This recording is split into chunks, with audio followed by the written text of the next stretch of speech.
Search for Policy Conference 2025.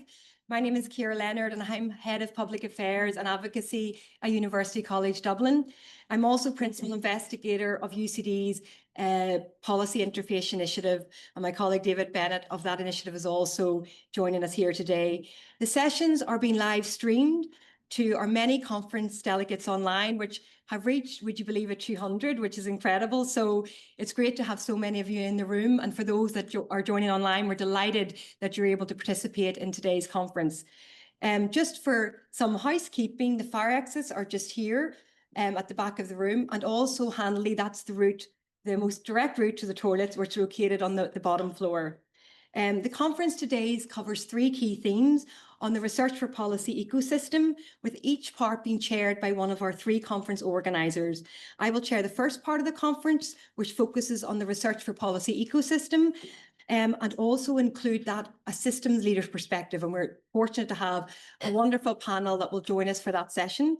Part two will focus on sectoral initiatives, a multi-sectoral collaboration, and we're delighted that that's been chaired by Sean O'Fuglu, Senior Fellow in Public Policy at Maynooth University. And part three of the conference, Joining the Dots, Building Momentum for Action, will be chaired by Fiona Byrne, Assistant Secretary General with the Department for Further and Higher Education, Research, Innovation and Science. And I invite Triona McCormack, UCD Vice President for Strategy and External Engagement, to open up today's conference formally. Thank you, Triona.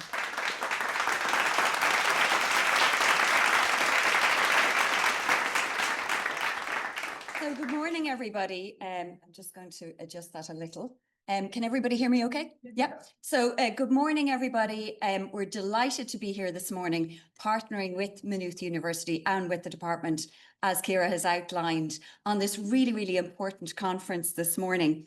And the interest in this is clear. Ciara has already indicated how many are online, as well as in a packed room here in Molly.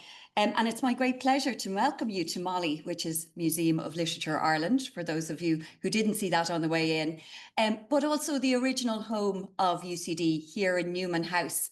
And in the week that Newman was made a Doctor of the Church, only the 38th person ever in the history of the Church to be given such an honour, it's really timely that we're reflecting on this topic this morning, because of course Newman was a huge advocate for the role of a university in public policy, in public debate, and led a series of public lectures, to which women were invited, by the way, across Dublin in the mid-1800s to advance society, to advance thinking. And of course, he would be very proud of the conversation that's being held in the room today on this topic.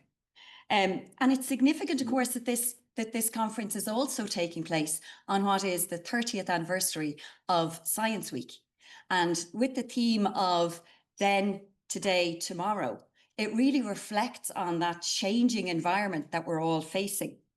And in that environment, advancing policy and advancing the policy agenda becomes more important than ever. And we are in an age, as you all know, of disruption. Of course, that's not the only D that defines our age.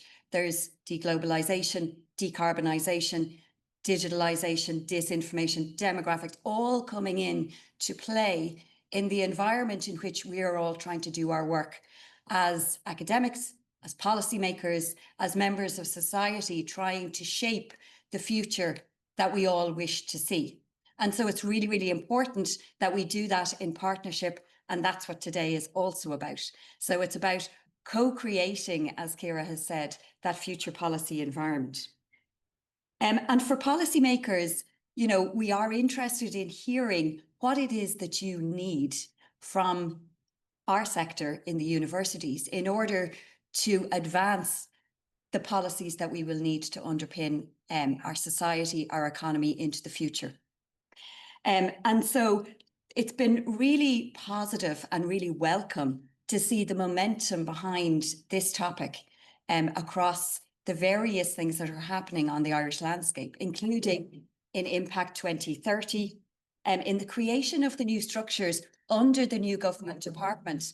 And as Ciara said, Fiona will be chairing one of our sessions later, and we're delighted to have the partnership of the department, so important to us in today's session. And also the creation of Taoiseach Research Ireland, who now has a mandate around the development of policy and around funding research for policy. And it has a really important role to play as it brings key actors together under its programmes. And of course, as I said, universities are significant partners in advancing that policy agenda. And in UCD, our recent strategy, and it would be really remiss as VP for Strategy of me not to mention our strategy, so here you go. We've called our strategy Breaking Boundaries. Why did we call it Breaking Boundaries? Because it is all about how we advance what we do with great skill and with great knowledge and great talent, and how we advance it to deliver impact in partnership. So it's about breaking the boundaries between our university and our partners, whether those partners are in government, in industry, in civil society. It's about understanding what we do collectively in order to make impact from the work that we do. And there's no greater way to make impact than through policy change and advancing a policy agenda, which sets the stage for all else to happen in an economy, in a society. And so we're delighted to be here today. UCD is really thrilled that we're partnering with Maynooth University and with the department on this. But of course, all of our university partners are represented in the room. And it's really important that we come together as a sector in order to advance this and in order to understand what it is that we need to do to deliver impact from our work and to advise policymakers. And so, you know, the learnings from today, as well as all of the connections that will be built in the room, and very importantly over lunches, coffees, and afterwards, we hope will really build a coalition of the willing, if you like, that are really committed to this agenda.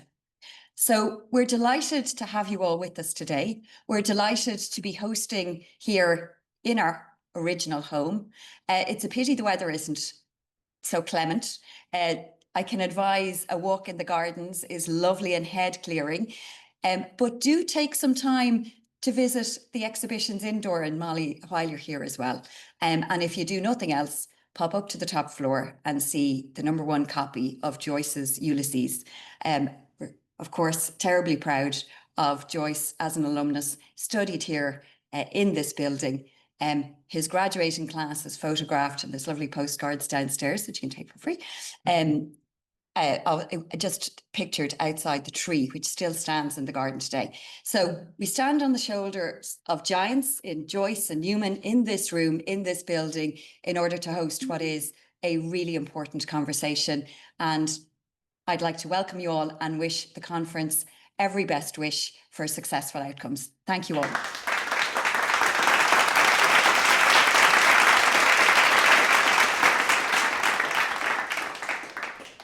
Thank you very much, Triona. That's some very clear words, if you like, of what today is going to bring. And it's already clear with the turnout today that we're going to have a fantastic day ahead. And now we come to our first key session today, which will focus on the idea of ecosystems as a tool for thinking about shaping national capacity in the evidence-informed policy-making area. And it will also feature, as I mentioned earlier, some sisters leaders' perspectives from where they sit in terms of developments, challenges and opportunities ahead for the research policy interface. And we're delighted to have David Pedersen here to present our first keynote address. David is Professor of Science Communication and Impact Studies at the Department of Communication and Psychology at Aalborg University in Denmark. His research focuses on management, communication, impact, science and technology. And he is a regular advisor to the European Commission, the Danish Ministry of Science, and a member of the Norwegian Research Council and the International Network for Government Science Advice. So David, thank you very much. And we look forward to hearing. And after David finishes, we'll have the opportunity for Q&A. Thank you.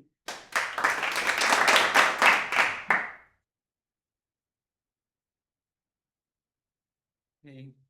Thank you very much for that introduction. It's really a pleasure to be here today and deliver the kickoff talk for the conference. I've been looking forward to joining you and trying to contribute with the perspective from the European Union and also from my own country, Denmark, in which we actually did a couple of mappings of how our ecosystem of scientific advisors work together. So that will be my point of departure. But before I proceed, I want to make a special thanks to the key organizers of the event, Maynooth University, UCD, and the department for having me. And I think a particular point in itself is actually the partnership behind the conference today. We will be speaking about collaboration and connective tissue and about ecosystems. And as you see, just in the organization of this event, it's already an ecosystem forming. So before we get into too much complaints that we are siloed and that nobody can really speak to each other, we can just look around in the room and see how many different actors and stakeholders from the different institutions are already present in the conversation. And I think that is going to be one of the take-home messages from this presentation, that you need to work both at the demand side and understanding what real demand is for scientific advice and evidence-informed policy, as well as on the supply side. So training and building capacity at universities and in the funding agencies obviously is super important, but without connecting all those efforts to the end users, to the lead users, to what has been called the system thinkers, of course, there will be no impact in the end of the day. So trying to connect those two sides of the coin is my job and my task, and I will be speaking for 15 minutes, and then I hope that you will join me in both the Q&A and the panel, and also perhaps help me translate some of these observations from Denmark and the European Union into the Irish context. I am happy to say I have been a regular guest to Ireland. I work with Mark Ferguson, I work with Dennis, I work with John and other colleagues prior to coming here today, but you are really the experts. So you're the one who will have to do the translational job today of fitting some of these remarks into your own context. So let us get kicked off. Obviously, looking at the landscape of scientific advice to governments and parliaments, it's definitely a topic that is emerging. I was just about to say worldwide, as a trend driving policy making all around the globe, whether it is in South Africa or Chile, Argentina, or in Japan, but in particular, of course, among our own neighbors in the European Union, in the member states. You just see such a tremendous series of different initiatives trying to promote better links between science and policy making. There has been a lot of work done, even science of science advice, if you like, trying to understand and map some of the mechanisms that are more helpful than others. And I think what needs to be said here is that we need to move from a why of having science part of policy making to a how. So how do we actually do it? How do you create mechanisms, positions, incentives that are actually conducive for having a better uptake of evidence, science and data in policy making, rather than keep meeting at different events talking about the why, that it's important for democracy, it's important for accountability, it's important for legitimacy, it's important for the citizens. All this, I think most of us agree on. But how do we then do it? What are the promising practices? How do we go from principle to practice? And from idea to action? That's really what we need to be looking at. And I also wanted to make the point that we are looking at a changing landscape of scientific advice, really looking back at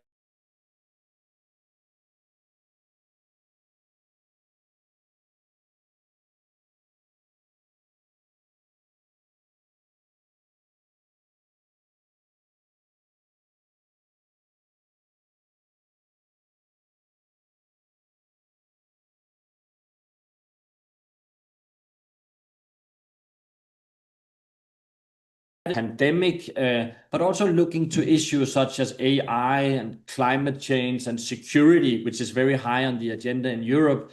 None of these emerging policy issues actually belong within any single agency or any single role or function. And you can add, does not belong to any single discipline. So there is a lot of coordination and collaboration required if we want to address some of these emerging threats and opportunities. Traditional science advice systems often were organized in silos or disciplines or within policy domains. So what we saw, at least in Europe, also in Ireland, also in Denmark, was that if you went deep enough into the Ministry of Health or into the Agency of Energy or Environmental Protection, actually you would find pretty well working sort of disciplinary advisory systems. People would know who to call. They would sometimes have their own departmental science advisor. There would be perhaps a small ecosystem of interacting universities and knowledge providers. But the moment you were to address something that would cut across ministry departments or even across regions, many more challenges would emerge. So really a lack of integration and a lack of collaboration, not within the silo, but across those things. So addressing the complex policy crises is really a matter today of concerted and coordinated action across the advisory bodies, rather than focusing on these single mechanism institutions. And sometimes I say as a joke that we need to move from an ecosystem to an ecosystem. And I don't say that to address anybody in this room, but sometimes working with chief science advisors around the globe, you do see this kind of traditional late in his career senior civil servant professor that often knows what is best for the country or for the department and is happy to get on stage and tell everybody what to do. And I think sort of time has run out for that model. We need to be more collaborative in order to actually organize our advisory systems and also draw upon a wider range of expertise. So that might either come from different advisory bodies, different universities, different disciplines, as will also be a point I will come back to in 1 minute, but also, as a matter of fact, different demographics, different types of expertise, lay expertise, professional expertise, policy expertise, on top of the academic scientific expertise. So diversity, coordination and collaboration just is emerging. We saw that in the Danish mapping, and I will not go into terrible detail here to get you sleeping already from the morning, but I will give you a couple of observations. We were asked by the Danish government, myself and my research team, to actually, together with EU Joint Research Center, of which there is a couple of representatives in the room, and David Mayer will join us later today to give his perspective, to conduct a mapping of how did the ecosystem actually look like, what are kind of the defining mechanisms. And it was part of a broader effort, perhaps a little bit similar to the one you are now encountering in Ireland, to have a sort of health check of what works, what doesn't work, is the lack of integration, what can we do to improve the ecosystem. And we were asked to look quite broad, not only on the sort of formal advisory institutions like commissions or expert councils, but also looking at universities, as we have in the room today, the national academies, think tanks and expert committees. So a quite varied group of different advisory bodies that fed into the ecosystem. And what we found was quite a large number of different types of advisory functions, most of which often actually are not included in the national conversations. Perhaps most well known is the technical science advice, which is also very well developed in a country like Denmark. It's quite influential in areas like climate, environment, chemicals, legislation, food supply. So we have that pretty well sorted. We know who to talk to, who to address when we need sort of technical science advice. But there is more to it. For example, in my own country, we have fiscal science advice. So a lot of economic councils, internal financial units, both in the ministries, at the universities, constantly providing evidence to policymakers and actually cultivating a whole series of translational skills. So economists turned out, in addition to the engineers, to be quite excellent science advisors, most of whom had never heard about the ecosystem or never thought they would get invited to the conference we held when we announced the report. Legal science advice. So we have a whole series of 20 plus legal advisory councils advising the government in all areas of data, ethics and health, in environmental protection and infrastructure.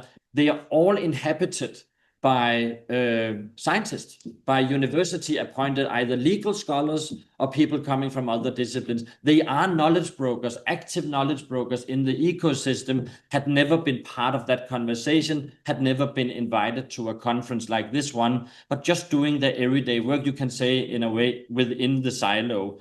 Then it becomes even more interesting. We found cultural science advice, in particular on issues such as national security, police, and even in the intelligence industry. We found actually a lot of anthropologists, ethnographers, social scientists working with the Ministry of Foreign Affairs, with the Ministry of Justice to advise them on new strategies, most of whom, again, would never have considered themselves part of an ecosystem of science for policy, but that's basically what they do. And finally, humanities or ethical science advice was another trope in the ecosystem, another niche, if you like to stay in the metaphor of the biodiversity. The ethical councils of Denmark, the data ethics council, the health ethics councils, all inhabited by professors of philosophy, of ethics, of even religious studies, of cultural studies. So science advice, when you start taking an ecosystem perspective on it, is really not only for natural or technical sciences. It's not only for engineers or economists. It's also for humanities, social sciences, ethical scholars, legal scholars, and probably you can add even more to this. We also found a quite large diversity of different roles in the advisory system. And I would encourage you to perhaps, at least as a thought experiment, try to do this small mapping for your own part in Ireland, understanding all these different sector research institutes, government laboratories, scientific councils, the use of commissioned research, the use of internal science services within government, expert panels and committees. So in Denmark, we use a lot of ad hoc committees to bring in professors to help government. In some countries, Denmark, not so much. We use the national academies of science, but also individual advisors. So people who actually have a phone line connected to the Prime Minister's office, where, you know, where policymakers can actually pick up the phone and ask for good advice. Is this a great thing to do? Should we do it differently? Do we need to talk with colleagues in Germany? So individual science advice, also a hugely important part of the ecosystem. Actually, one of my mentors, Sir Peter Glückman, who used to be the chief science advisor of New Zealand, he always said, David, it's very hard to measure my impact because I got very few policies informed by evidence. In the end of the day, my impact had to be measured in all the bad decisions I avoided. So that's a counterfactual right there. Taking the phone and asking somebody to stop making bad decisions is equally important than actually creating evidence-informed decisions. And we created all these fancy maps of different roles and different mandates, whether or not the individual advisory system is allowed to come up with unsolicited advice, if they have autonomy, transparency, if they can come up with rapid advice. So that would be particularly important in a crisis or emergency situation, or whether they had other types of relationships to government. Okay. Another couple of findings before I move on. We would also find here in the overall conclusions that the system seems to be a little bit incomplete and fragmented. As I said before, most of the actors never talk to each other. There would be no peer learning, no best practices, no national forum, no national conference for all these people to meet and learn from each other. So no central coordinating or integrating mechanism. So we spoke to Parliament, we spoke to the Ministry of Science, to the department, to say, would you be a nice home for this dialogue to take place in the future? And everybody said, like, well, we don't really want to manage it too hard. It's sort of an ecosystem, if you like, is self-organizing. So just let it be as it is. But the problem is, especially when more complex issues emerge, you need some coordinating power, some system leaders, as we will come back to in the panel. We saw definitely lack of interdisciplinary coordination and also diversity on the individual panels.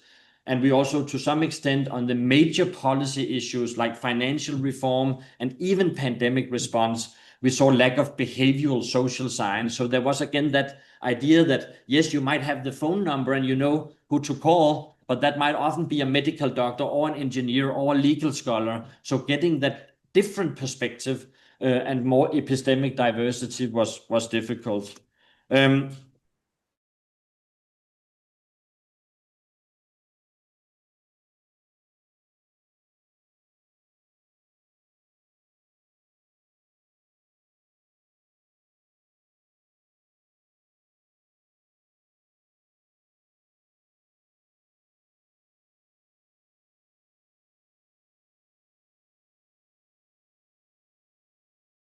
Analytical framework that you can actually go look at and try to see if that could be applicable even in the national context. And what the Commission also did was to provide a platform for all the professionals to meet in a community of practice, to actually exchange ideas and to build more capacity and to train some of the skills. We also developed, and that might interest some of you, there was already a mention this morning and it often pops up in these conversations. We also developed an evaluation framework. And again, here you would perhaps think, what is the impact of science advice? What is the impact of all these great grants and investments we do in science for policy? But rather than looking at sort of short-term single mechanism impact, we looked at connectivity. So trying to understand all the different links in the ecosystem became a task in order to understand, again, sort of the health or the connective tissue. Are all these institutions actually talking to each other? Are we providing, coordinating resources? Is there a governance model available? So the report is there for you to look at. I think it's an interesting, at least, suggestion or innovation in our space, because it doesn't look, again, at accountability or performance on individual mechanisms, but it looks at how research for policy actually is co-produced and circulated, and also to some extent co-opted, so that is used or implemented by different stakeholders at different times in different settings. So we can really see how research is kind of part of a broader knowledge flow in and out of government, and that perhaps it is exactly that knowledge flow we have to sustain and support and nurture, rather than always being quite sort of obsessed with individuals' performance reviews and impact of individual teams.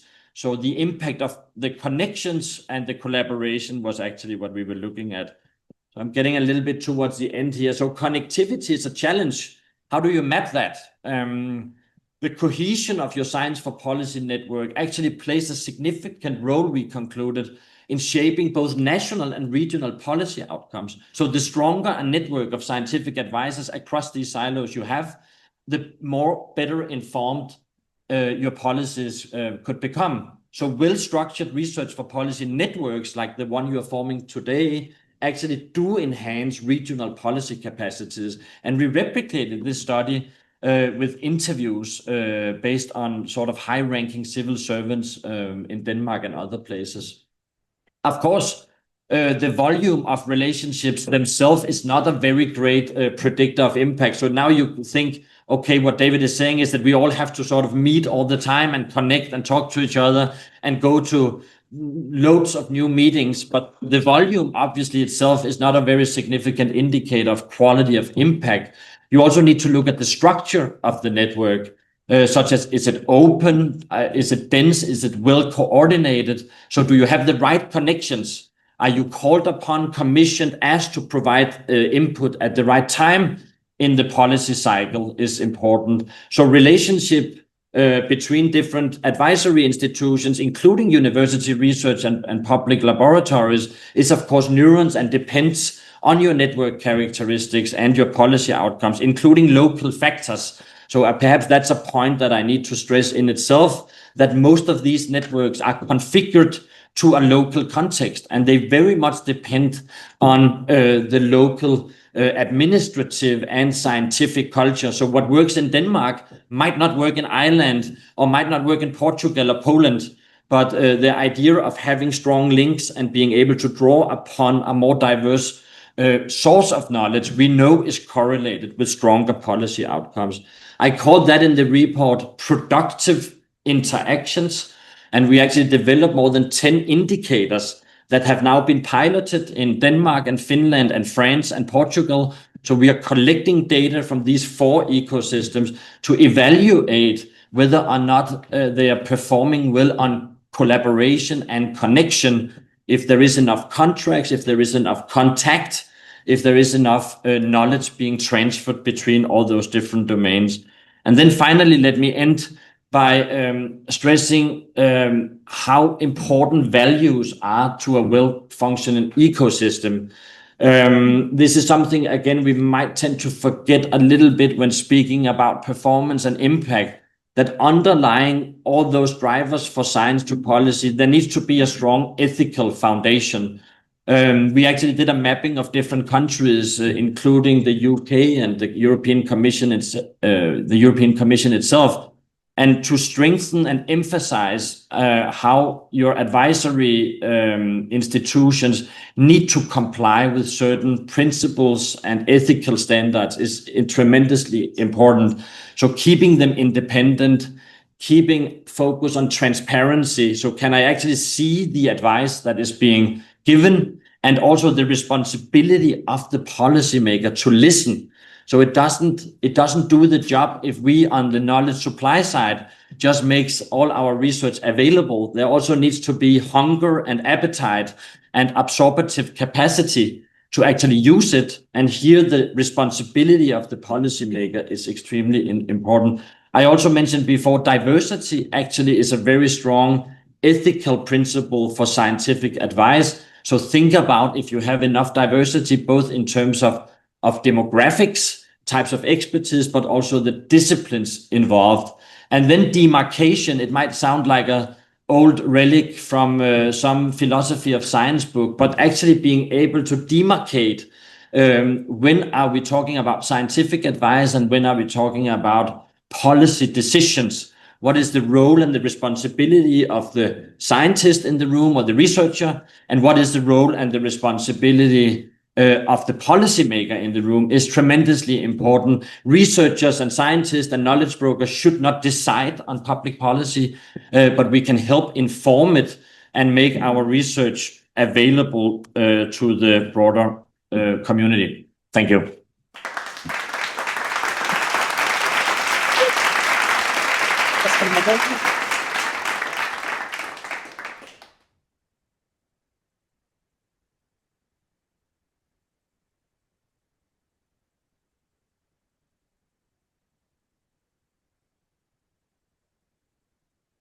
Thank you very much, David. That was very insightful, both to hear the perspective from Denmark and the work you and your team have led in terms of the mapping of the ecosystem there, but also the work at the EU level and understanding some of the key determinants for strengthen a research policy interface or ecosystem based on the evidence and the mapping that you've done. So thank you very much. It's clear your enthusiasm, and we're delighted both that you joined us here in Ireland, in Dublin and Ireland today, but also that your familiarity and your work with some of the stakeholders in Ireland to date. So I'll ask just David a couple of questions just to while you're coming up with your own questions in the room, and then my colleague Micheál from the Department for Education will support the mic so you can ask some questions to David yourself. But David, just we're aware there's been a number of significant developments in the research for policy ecosystem in Denmark, given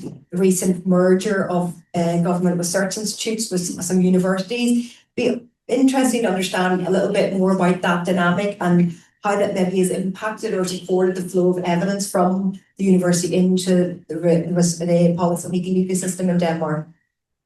Sure. So for those of you who doesn't know, what we did in Denmark, it was actually 2007, so it's quite some time ago. There was this idea emerging in the central government that all our publicly run departmental research units that actually were responsible for everyday scientific advice and evidence for policy had to be merged with the universities. And the idea was back then that all these scientists working at the public laboratories did not have the same citation counts as the university researchers, did not have enough connectivity with students, and did not contribute enough to PhD education. So given those three indicators, the public research institutes actually looks like they were underperforming. But interestingly enough, as many of you in the room probably can imagine, they were doing something else. You know, they were creating ties, connections, collaborations, and knowledge flows exactly with government. And they were advising government. Most of their directors would actually be part of the central management committee of the individual ministry. So they were scrapped, they were all closed and merged into the university. And now 15 years later, I think that we are realizing that a lot of knowledge, including tacit knowledge and context, really got lost in that process. The idea that, of course, you can create a contract and you can create a grant and you can ask university scientists like myself to do a piece of advisory work, it actually requires of you that you can put this into a contract, that you can formalize it, and that you can have like a client relationship, like a client-buyer relationship with evidence and advice. It's just is very difficult. It all turns into transactional, relations rather than being truly collaborative. So I would say in this particular situation, what Denmark did was not to be recommended, and we kind of regret that by now. The ecosystem, on the other hand, lends a lot of support to exactly what they were trying to do back then, namely having more competences and more resources available, but it's more distributed and less based on these sort of leading institutions. Thank you, David. I suppose you can see the opportunity cost, if you like, of some of these decisions, and sometimes the unforeseen consequences. And it's not until something's lost that you realize it's gone, and something that's of interest, like I would say to many in this room, particularly the civil servants, who'd be well aware that Ireland prepared to take up the presidency of the Council of the EU from July, and David's very well aware because Denmark currently holds the presidency of the Council. And given your experience and your work, David, to support the research policy agenda, would you have any recommendations for us as we prepare to take on this role, with Cyprus in between, in terms of how we can best position the evidence-informed policy making agenda as part of Ireland's priorities for the presidency, building on the work of your presidency and obviously the Commission itself? Yes, I'm very happy to receive that question because most of my time actually exactly these days and weeks are spent on the Danish presidency. So in only 4 weeks from now, I'm hosting a large-scale, high-level policy conference together with the Ministry of Science and the European Commission on incentivizing policy engagement for scientists. So it's part of the COERA reform movement, Coalition for Reforming Research Assessment, that we're meeting in Copenhagen with 300 people. And I would say personally, as a government appointee in this particular case, it's been extremely rewarding. You get to work with the entire European community. You get to work with a lot of people from the ecosystem. So it's a really, really excellent chance to strengthen your internal ecosystem, to find out who can we work with, who would like to contribute, and how can we highlight some of the promising practices of Ireland to the world. But adding to that, I think you also have, now I might speak a little bit in self-interest of getting invited back here at some later point. But other than that, you can also be a platform for real European change. So if I were you, just to give you a couple of ideas, you should have an event like this, perhaps at a little bit larger scale, organize it together with the European Commission and look at the European priorities for science and policy. Would definitely make an impact and would make a strong voice for Ireland at the European level. And here I would encourage you to work with both RTD and JRC because they are really leading the work. We are looking into next year. The Commissioner for Research have announced the new ERA Act. So there will be a legislative formal process around some of our collaborations in Europe. Part of the ERA policy actions, so those are the European research area policy actions, is actually better and more science for policy. So you do have a couple of instruments in the current and future European agenda that can also be used internally for preparation, for readiness, and perhaps also for talking to some of those vice chancellors or presidents of research councils that might be a little bit reluctant and say, is this really our job? Having 300 of the leading thought leaders in the room, often sort of breaks a barrier or breaks the ice for new policy agenda. Thank you, but we can expect and save the dates now for around this time next year for yourselves and those joining us online. No, a very exciting time ahead for you in terms of your conference, a landmark moment for both yourself, David, in terms of demonstrating the work of your university and the wider team, but also for Denmark to take a leading role in this as we move into the next MFF and the real opportunities for both universities and policymakers to demonstrate the value of this ecosystem. So now it's over to those in the room. I'm sure there's lots of questions based on David's presentation and what he presented. So Aoife, the mic's just here at the front. And I see Owen here from HEU first, and then Brian, if that's okay, and then we'll move to others, and then Deep Handy. So we'll start here with Owen, then Brian, and then Deep. Thank you. Thanks. Could you introduce yourself as well? Actually, that will be useful just for those in the room. Or is it working? That would be great. Thanks, Kieran. Thanks, Dave, for the amazing presentation. Just for those online, actually, I'll walk up and down. If that's okay. Thank you. My heart is making me tall now. Yes, thanks. Thanks, Kieran. So, Dave, just a very quick question for you. One of the things that Denmark has done extremely well was research professorships. The Niels Bohr program was a gold standard for a while, and indeed, I think Ireland took a leaf out of that more in terms of the S5 Rescrafts. Could you talk to me about the importance of professors in this ecosystem as a kind of a sticky creator and trapper of knowledge? Is it something that they tend to coalesce activities and work around them? Can you see any evidence from the ecosystem at the moment in Denmark that programs like Niels Bohr or otherwise have led to growth and improvement in the connectivity with the ecosystem you talked about? Oh, that's a very good question as well, and also perhaps a little bit a difficult one. It's kind of a it's sword with the professors, because you do have those kind of leading voices within the academic communities, in the academy, at the universities, running big labs, that just over the course of their career have learned to become excellent science communicators, excellent knowledge brokers, and who also can afford to do that on top of everything else they're doing, including their publication records and their grants. On the other hand, if you're like cold calling a university professor for scientific advice from parliament or even from government, you might not get the answer you were wishing for. It might be too complicated, too many footnotes, too many, nuances and reservations. So what we really lost, when we merged the research institutes with the universities, was that we got many more research professors. But research professors are not trained to actually be scientific advisors or providers of evidence or science communicators. They're trained in kind of a different, or most of us are trained in a kind of different incentive structure. So I would say it's a dual thing. Universities are now slowly moving, trying to make more centers for public policy and research. And, with COERA and the reform movement at the European level, more emphasis is given on policy impact, like here, and in the UK, policy engagement. But in the end of the day, even from recent events and meetings and reports, evaluations, we still see that drift towards citations, publication, what counts, how can I legitimize this towards my head of department, towards the dean.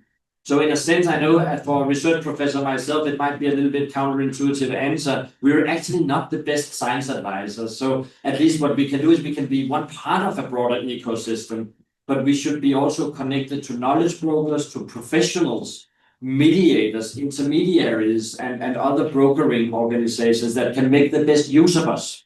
Because our voice is, in a certain sense, unfiltered or unmediated, sometimes not what is actually asked for. So we did an interview analysis among 25 high-ranking civil servants in Denmark to just understand what is sort of their knowledge need, and also what is their preferred mechanism for providing research to policy. And many of them said, we want to actually have more meetings, we want to have more phone numbers, we want to have more hearings and calling for them. But when we do it, we get these 60-slide PowerPoint things and reports and tons of PDF files with scientific papers, and no one here have a PhD in that particular field. So who's doing the translation? The professor thinks that the policymaker will do the translation, and the policymaker expects the scientist or the researcher, him or herself, to do it. So, the same with some of the pairing schemes. I don't know if you have had pairing schemes in Ireland. You take an established professor, throw them into parliament, and you cross your fingers that something productive will come out of it. And sometimes productive things emerges, sometimes not so much. And people will leave the room feeling we didn't really understand each other. What can I use this for? It was a nice person. I know about his family or, her vacation. But how can I use that evidence? So I would put a knowledge broker or intermediary in that meeting. So kind of a mixed answer. Thank you, Stephen. And if the next Brian here will introduce himself, and then thank you. Brian O'Gallagher, University College Cork. I really enjoyed the presentation, and my question is about building absorptive capacity, and it builds really on the last question as well. We've seen in Ireland an increasing flow of researchers into government departments, in terms of short-term or fixed duration secondments or fellowships. What we've seen much less of is movement in the other direction or mechanisms to enable it. It is starting, but it's very much in its infancy. And I'm just wondering about the Danish experience of that. Do you have experience of people from government departments spending a day a week or a fixed amount of time in universities and mechanisms to support that? Yes.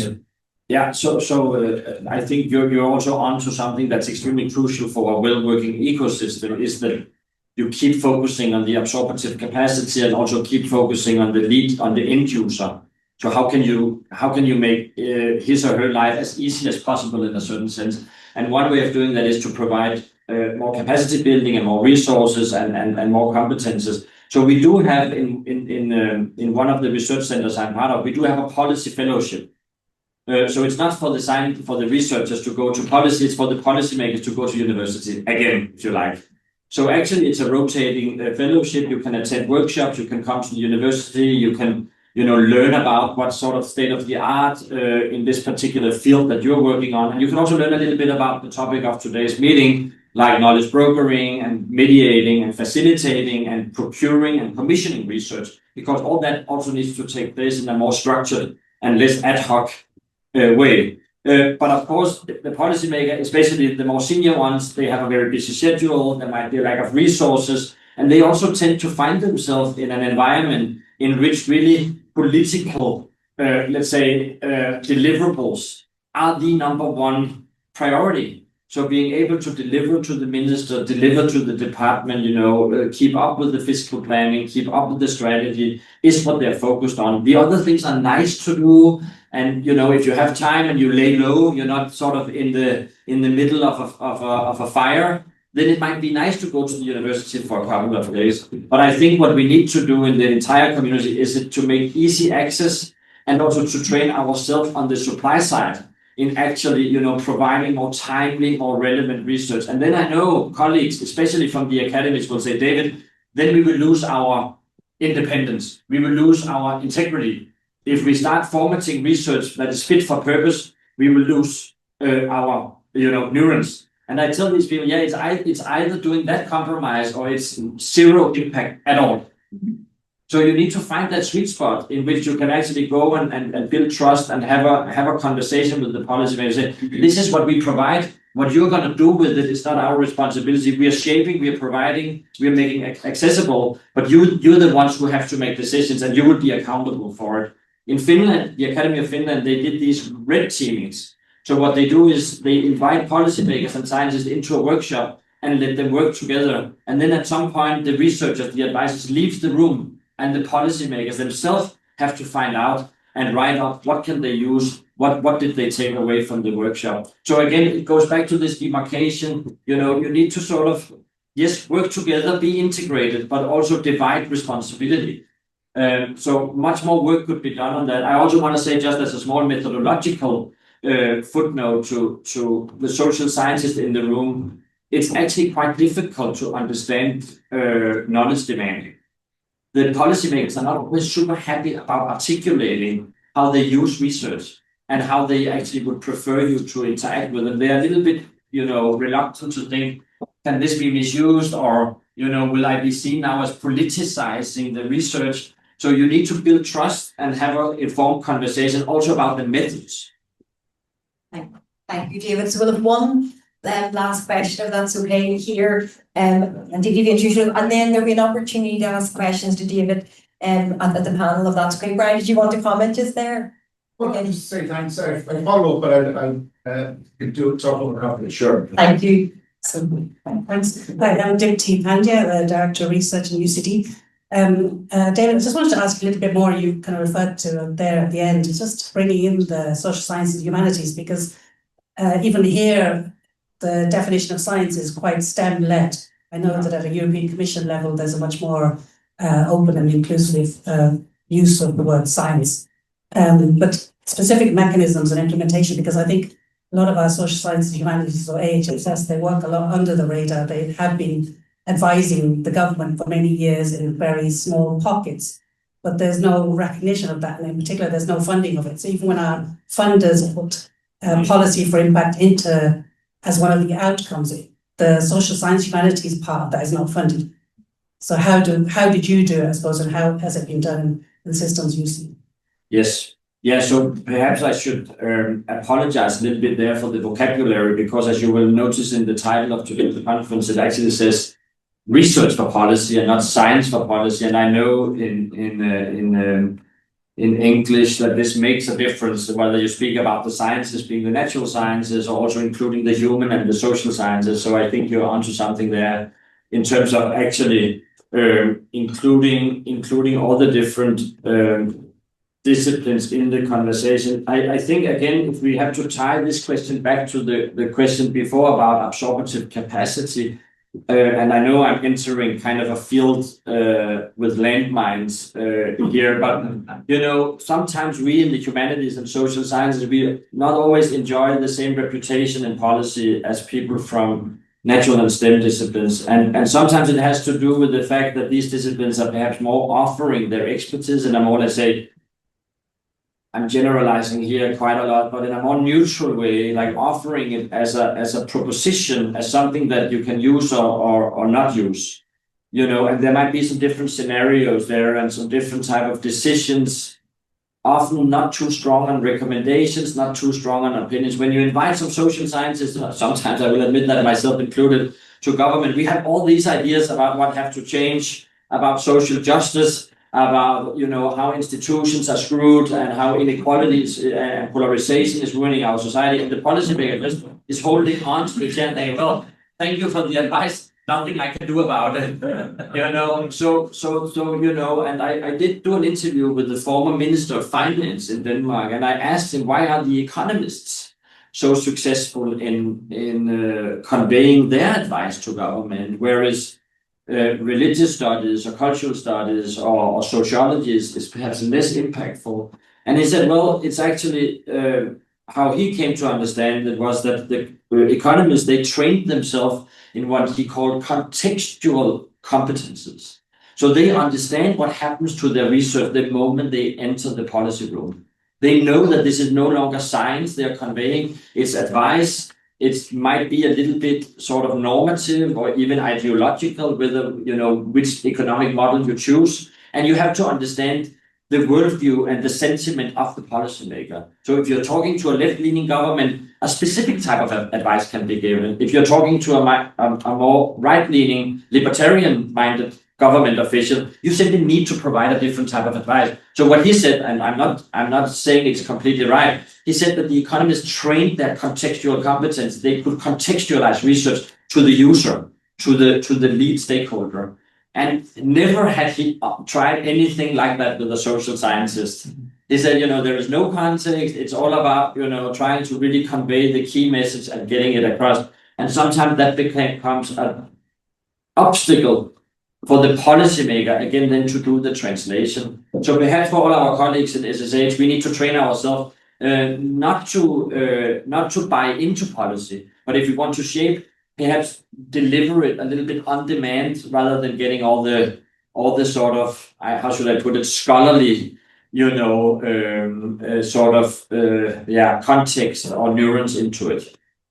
Thank you. So now I will invite our panel member of use the mic. Thank you. I'm going to sit a bit. I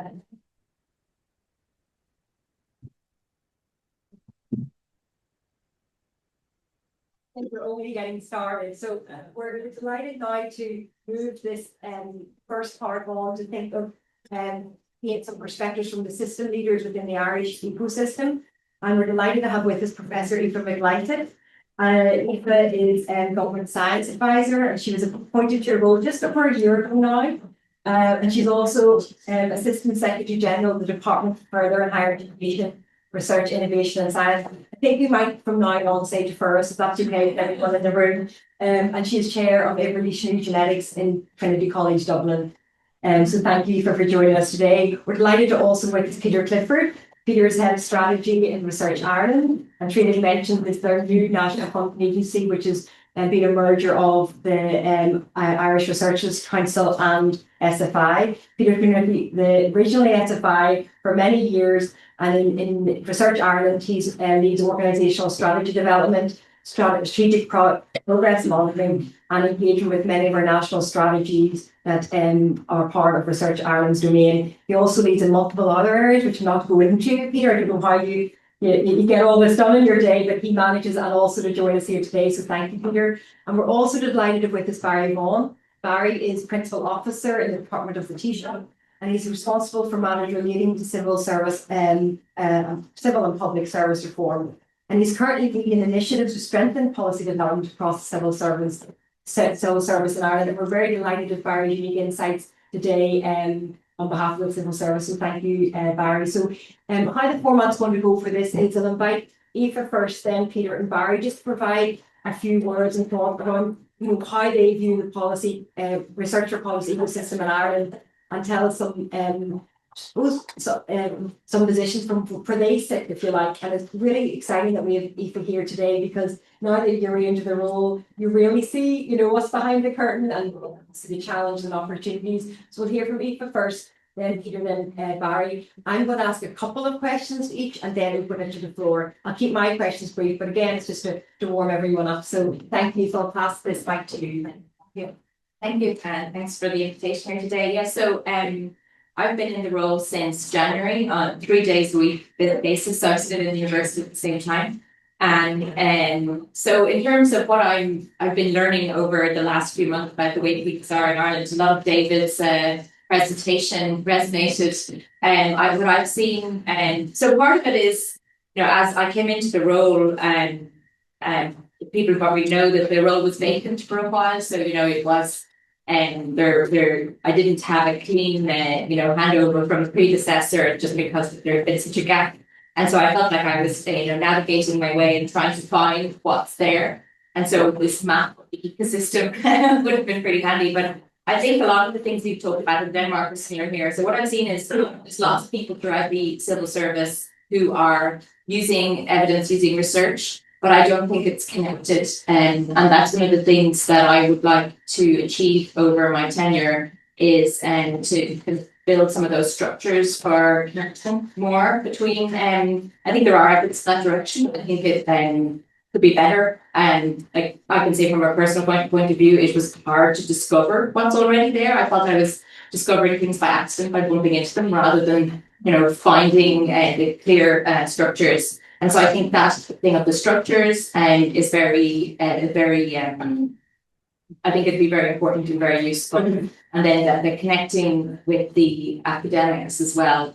So being an academic myself, I see so much of the great work that goes on. And I think there is a desire to link in, and people would like their work to have impact. Definitely the 60-page PowerPoint with 100 footnotes and all of that is an issue. And so I think since I've been in the role, I've been very lucky in terms of interaction with international counterparts. And in the UK especially, they've been very welcoming, and I've been sitting in observer status on meetings and things like that, and I've seen a bit how they collect information, and I think there's some very useful structures there, and especially one that I thought was very particularly good was getting people into a room or into a Zoom call, Teams call, and just not asking them to write anything, because of writing then it becomes, but just asking a few questions, and then the science advisor taking notes and distilling it. And I think that was, this brokerage idea that you're talking about. Thank you. Over to Peter. Thank you, Peter. Thanks, Ciara. Thanks, Aoife. Good morning, everybody. Is this on? Yeah. And so from a Research Ireland perspective, I'll take a kind of chronological view of the world, if I might. We've been funding a lot of research relevant for policy over the years, some of it in targeted programs and some of it in our general funding portfolio. So from our general funding portfolio, some examples are sitting in the room in terms of some of our research centres informing national policy, marine energy, medical devices and so on are two examples that spring to mind immediately. And indeed in all of our programs, our early stage research, a lot of relevant research for policy happening there. Admittedly, it's perhaps in pockets. And as has been mentioned, some of the secondments and fellowships we fund directly targeting evidence for policy. So our brand name currently is the Public Service Fellowship, and that's getting revved up for another call shortly. That's been very successful. And we've also worked on challenge-based funding, in a sense, looking green and digital and coalesce for social challenges. So a broad portfolio of research across STEM, a broad portfolio of research targeted at public interaction. Moving forward today, new organisation, Research Ireland is only a year old. New strategy is currently in the latest throes of being developed. And in the new strategy, we'll be making a strong move towards this direction in terms of really pinning our colours to the mast of the importance of research for policy, evidence for policy, and in a sense, in summary, being more than a funder, so being a connector, an enabler, a leader, partnering with Aoife and colleagues, partnering with departments. We've been working with the Ferris and colleagues on the research for policy agenda for a number of years. So continuing that and taking it to the next level. Well, maybe pause there and again ask more detailed responses. Thanks very much. I feel like I'm taking Stockholm syndrome. I prepared my little lecture here, and everyone else is speaking impromptu. It's on. Can I Can you hear me? Yeah. Okay. It's actually good microphone. Okay, you'll hear Right in your head, that's what it is. So I've been asked to give the perspective of civil service, and so we've been doing this project policy development, and again, academic spirit, plug your publication. Okay, we go into this in AOIG and policy handbook. This really guide the civil service how to do policy. And one of the points we're trying to do, and I came through Peter's presentation, and it's been an ideal type, but when Ken Whitaker was advising government, he wasn't, deluged with a source, 1,000 voices telling him what to do. It was very much kind of a closed internal shop. And we've lost that world, we don't have it now. But what we're trying to say is policy advice, and we're not saying we're not policy makers, we're advising government, is still a core function, probably even more important now when you've got all these voices that, there's a relatively neutral, disinterested voice that hasn't got skin in the game. So one of the things we try to say about policy, it's got to rest on three things, and that's why I would say work backwards. There's evidence, so there's credible analysis, but there's also feasibility and legitimacy. So Tony Blair 20 years ago was saying delivery. But we would say now legitimacy. You won't get people to decarbonise. You won't get people to adopt healthier lifestyles so they live, a good way at age 80, 85, unless you convince them of change. So when we wrote the handbook, I wrote the handbook to my team, and then like true academics, it was rewritten by very helpful Secretary General John McKeown. But he had a very helpful perspective because his view when he goes to a minister with a proposal is minister is always asking, no offence, he's not asking what does the randomised control trials say. The minister said simple phrase, how will it land? I think that's a nice phrase. He's saying, how will it be done? Will it be a smooth or bumpy landing? But also how will it be received by the commentariat, by the public, by the kind of the interaction of those two. But that's a very helpful way to think about, how will it be received? How will it land? And the point I'm trying to make is that you've got to keep all these three in play. That we're not trying to say you do the evidence first, then you do the feasibility, and then the legitimacy of kind of an applicable, you sell it to the public. there's a nice phrase in infrastructure, EirGrid has moved away from what they call a decide, announce, defend. You know, basically you make a decision and then you try and sell it to the public, and then you get this backlash and then you try and sell it all the more. And so they try and involve the public a lot more in an earlier stage of planning. So they're at least aware. And what we're trying to say is it's not about giving in. This is always a temptation, we've got to admit, but you know, it's not, forgive my parochial reference, Peter, but we say in Ireland, a gay bird, you say a game show, we say one for everyone in the audience, you know, a prize for everyone. That's not what we're trying to say. The Economist has a wonderful article this week, go and look at it. It talks about, it's looked at parliamentary debates over the last 5 years and says victims are mentioned 8 times more than voters. About 16,000 references to victims in parliamentary debates. And they talk about victims being apex stakeholders. But this is a real problem because hard cases are bad law. So it's about how do you balance evidence, feasibility, and legitimacy. So I'll just end there. Thank you, Barry. I'll let you hold the mic. This is a, you know, a little bit of pass the parcel, but it works. I'm going to ask everyone if it's okay just to move your chairs a little bit over here. It's actually my fault why Barry's so forced in there, but I'm just going to ask a couple of questions from both of you, and then we'll open it to the floor, and it'd be great to hear, David, some of your input on what has been said as well. Firstly, for Aoife, we're aware, like, obviously it's great to hear your learnings, if you like, you know, coming from the academic world into the civil service, 60%, as if you don't have enough to do, but also in terms of your view of some of the challenges in terms of connectedness, the structures, and from your learnings from the international perspective as well. That obviously is informing your views in terms, and the department's views and government of how we can better structure or embed better structures within the system in Ireland. But we're aware that there's going to be new advisory structures to support your work. And if it's possible today, I'd be great to hear a little bit more about that and what we can maybe expect in the Irish ecosystem ahead. So you're probably thinking of the Science Advice Forum? Yes. So the Science Advice Forum was part of the originally planned structure for this role, and this is a group of 12 people who would be essentially an extra pool of people for me to draw on in terms of their expertise. So we just had the call for expressions of interest for that, and we have 97 applications for a 12-person panel. So it is a real embarrassment of riches, and we've had really amazing people putting themselves forward for this, and so I'm really delighted with that. And so now I have this unenviable task, I think, of choosing among them.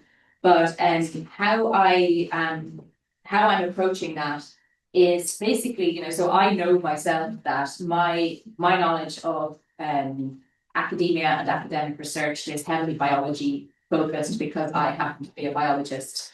But I am viewing this as science the way David was describing it, in that as broadly as possible, and including humanities and behavioural science and all of this kind of thing, because we see in every aspect that it's not only knowing what the evidence tells you, but it's also how to underline the legitimacy idea that was described just there as well. And so so as I'm picking these people, and it's only 12, so it's still not going to be comprehensive all of the science, but I'm trying to have it as diverse as possible. So I kind of view each of these people as, you know, my bridge into a different wedge, if you like, of research and academia and that. So if I have somebody who's more physics and somebody who's more behavioral science, and then, you know, the various different disciplines, and I don't expect any one person to know everything, of course, but I hope that they can help me connect with people I need to connect with as we go forward. And so the idea for this forum then is that we will collaboratively make a work program, is one thing, and probably we'll start with like broad topics and looking at things like, you know, the government has the risk register where they describe the things that they feel ought to be looked at, and in those many with science, clearly scientific relevance, things like biodiversity loss, climate change, energy security, food security, all of these things. And so those are kind of things that could be there. But I think in terms of broader than that, what I've seen from interactions with other people and what I suppose I think I felt intuitively as well, is that a lot of the effectiveness of the role does depend on trust and relationships. And so what I have been doing until now is meeting people and talking to people. And so actually Peter Gluckman is somebody who I've been talking to too. I got introduced to him very early on. So this is the man that Dave mentioned, who's the first scientific advisor to the New Zealand Prime Minister. And I thought he was a very useful person to talk to, because I feel he started in a quite a similar situation, in terms of the parliamentary structure is similar and the size of the country and all of this kind of thing. And he had that challenge of, creating the role and I suppose establishing the value of the role. And he was also emphasising the bad decisions avoided, but the value of the relationships. And so this is what I've been doing. And he was saying, you don't go to a room and convince somebody because you showed them a really impressive graph. It's usually because by that point they trust you and they trust your intentions and your knowledge and your integrity and all of that. So this is a big part of it. And I found it very interesting, sorry, I know I'm going on, but in the UK system, where it's very well embedded, I think it's probably 50 years old there or more, and they have a science advisor in every department as well as the overall government chief science advisor. And when they change personnel, so they have a well-established system with teams and everything, but when the person changes, they have a big lag all over again. Because so 6 months to a year of a lag as they form their relationships. So they say the beginning is really, really quiet. And so the relationships are really, really key. And so that's what I'm working on. It's great to have those international learnings brought to Ireland in this early stage of the formation of not just in terms of your role, but the new science advisory structures and having that informed view. There will be challenges, and I'm sure that will come up with some of the questions later, but it's good to hear what some of those plans ahead, and we look forward to now the 12 apostles that you'll have around you very soon to learning more about them. So Peter, thank you very much for telling us a little bit more about Research Ireland, and it's already funding of a number of policy engagement and strengthening initiatives, the mechanism to strengthen the interface, and obviously, with a new strategy being developed, it'd be good to understand, how Research Ireland, this is a tricky question, how in terms of some of the challenge funding and the other related calls, how do you go about identifying some of on the demand side from policymakers? Because that is, you talked about that, David, and that is a tricky thing, because there's the supply side, which you're funding, if you like, but there's also how to recognise the needs of both the national policy, policymakers, but you're also looking beyond, given your remit. So thanks, Ciara. It's a really good question, and I guess the main answer in one line is boots on the ground is probably the summary of it. So I'll go into a bit more detail. So my particular example is the Public Service Fellowship, which is secondments from the research sector into the policy-making sector, funded by the research funder. And I think we've done one round of this already, or maybe two. And my colleagues in the room, and Pedersen, even was way more detail than I do. But it's been very successful in terms of there are a lot of projects set out by the policymakers that in a sense then the researchers apply to participate in those projects. And the reason I'm able to confidently say it's being a success is that there are more projects on the go than there are researchers to apply to. So we're guaranteed of the demand in a sense. But that is not a sort of a serendipitous outcome. That's the outcome of a lot of hard work in the organisation, in the government departments, building relationships, building trust, as has been mentioned, that we can come to a sort of a succinct description of a project that is going to be meaningful to both parties of the relationship, both the researcher and the policymaker. It's going to be mutually beneficial and so on. So that's the sort of, again, the summary. We're all sort of grappling with the concept that it's the network of the researchers, the network of the policymakers, how do we broker between them? It's a really tricky problem. we as the funder don't want to come in and say, we've got 5 different mechanisms already. We're going to come in and bring all those 5 mechanisms together and fix it all. We'll just end up with 6 mechanisms, right, that don't quite work. Hopefully, we're working around that. So we want to, as I said earlier, partner and collaborate and work with the department, with both of those systems, work with Aoife to try and figure out the best way of brokering. And in some cases, I think, as David said, sometimes that's just going to have to be individuals who wake up in the morning and this is the only thing on their mind. How am I best going to broker today and this week and this month between these 2 systems? It can't be a side of desk, it can't be an internet platform that speed dates people. It has to be individuals who understand and who are trained and so on. And I'm going to ask you, it can be a yes, no answer, Peter, you'll be glad to hear, but obviously with the new strategy ahead, and I suppose the experience that both the IRC and SFI colleagues have had in developing calls, which some of them have had in the past, oppose a policy impact or engagement focus, but given the new legislative underpinning that Triona had mentioned earlier, and given the fact that, the ecosystem from the civil service is expanding with Aoife and others, research leads, who many of which are here today in different civil service departments, could you see the landscape changing in terms of Research Ireland's calls with more of an intensity, if you like, around the policy, if you like, outputs through impacts, if you like, of the research that's undertaken? So absolutely. So the arts, humanities and social sciences have been even in old SFI have been increasing in importance over the years for reasons that you're alluding to. It's related to Disney's question earlier and so on. But even as we move into Research Ireland, it's going to be strengthened even further. And again, I think the best aspect or the best example of this is probably in the new strategy. We'll likely call it some meaningful, significant examples where you specifically target this area as a sort of big opportunity that we're going to seize as a funder. So I better not say more until signed off at the moment, but absolutely interested in this space. I should touch on engaged research. This is again lurking under the surface of all of this. We all know that engaged research is more impactful research, and in a sense, some of the engagement we're speaking about in engaged research is engagement with policymakers. So again, probably most everyone in the room knows what I mean when I say that. That's an agenda we'll be pursuing also. And similarly, in terms of research for policy of our own organization and our own department, we're getting things like meta science, which I think David mentioned. So again, we've been making moves in that area, which sort of practicing what we preach, taking our own medicine, trying to apply evidence for policy to ourselves and evolve our own organization on the basis.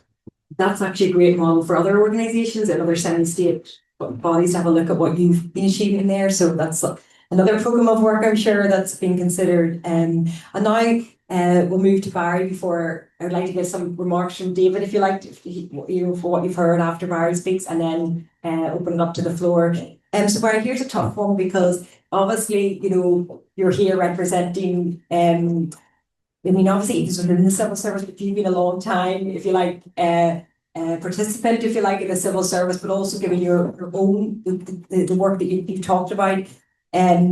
It's clear from what Brian asked and David spoke about, a key challenge of absorptive capacity. We're a generalist civil service, and obviously our civil service is full of experts, but they have got a wide range of expertise, which is to be welcomed, but that presents a challenge in this domain. And the lack of absorptive capacity, I suppose, can limit sometimes the ability to bring a lot of the research that's funded by the taxpayer, if you like, nationally, to be brought to bear, if you like, in a strengthened way on the policy making. Can you talk a little bit from your own experience, maybe some of the challenges there, but also what you see, the kind of glimmers of light in terms of strengthening that capacity, and things that you would like to maybe see in the future as well?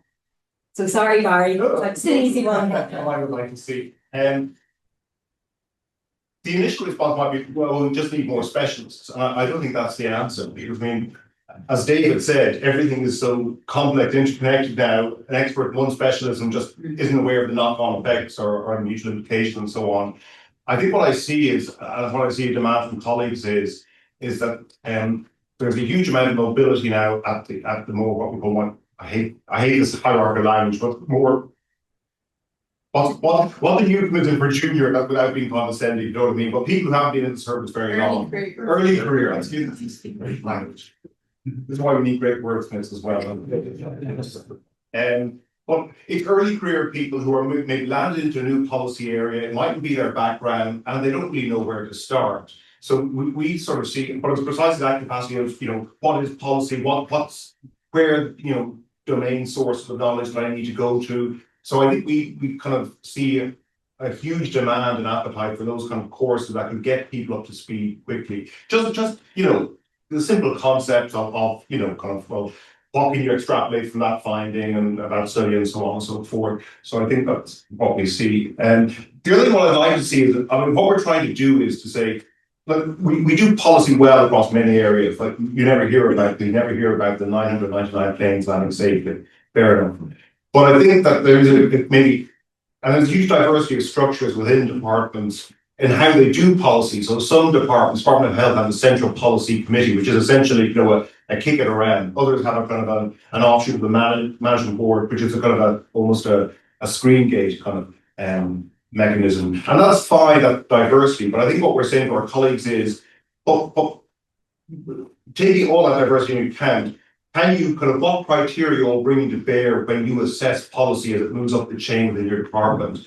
And I think our aspiration is we'd like to see them, however they want to do it, is to you know, some way take that 3-pillar model into account, because we think it's a good heuristic for thinking about policy. But the trick is, and I always cite the New Zealand model, New Zealand Prime Minister's office did a huge amount of work in this for the last 10 years. But what they found is it's the early career staff. They didn't really know about all the great frameworks and checklists that have been promulgated from the centre because we're so busy. So you've really got to work with the brain department. There's no point, you know, almost like, you know, our work is a syntax. They've got to almost, you know, got to take it whether they like it or not. So it's that idea of working with the brain departments, letting them, you know, skin the cat how they want, but beyond all that, there's a certain commonality of approach. And just before we move to David, I think Barry, from his thoughts on what's been discussed, I think Barry, from what I remember, because I've seen Barry speak before, you're very focused on kind of the learnings and the shared learnings within civil service. I mean, no one said it's a siloed environment. We all operate in a siloed environment, but it's a huge operation, if you like, and that can happen. And I think that's been a feature, if you like, of your own work in terms of sharing some of those best practice that may be relevant in elsewhere.